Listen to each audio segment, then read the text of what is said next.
সন্তান পিতার ওসিয়ত মোতাবেক রাত্রেবেলা অন্ধকারে মানুষ যখন ঘুমিয়ে পড়লো, পুরো সরকার করে দিল, কিছু অংশ বাতাস উড়াইয়া দিল, আর কিছু অংশ জমিনের বিভিন্ন স্থানে রেখে দিল, আর কিছু অংশ সেই স্থানে ছেড়ে দিল। ছেড়ে দেওয়ার পরে এখন সন্তান নিরাপদ হয়ে গেল। বাপের ওসিয়তটা আমি পূরণ করলাম।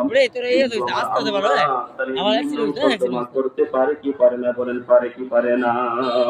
বলেন নারে তাকবীর, নারে তাকবীর। আল্লাহ পারে কি পারে না? আরো জোরে বলেন পারে কি পারে না?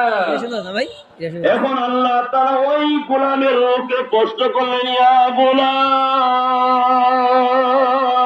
হে আমার গোলাম, তুমি তো জানো যাদের ভিতরে ঈমান আছে, যাদের ভিতরে ঈমান আছে ওই লাশকে আগুনে পোড়া যায় নাই। কেন তুমি এমন ওসিয়ত করলা? এই ওসিয়তটা আমি আল্লাহ তোমাকে বলি নাই।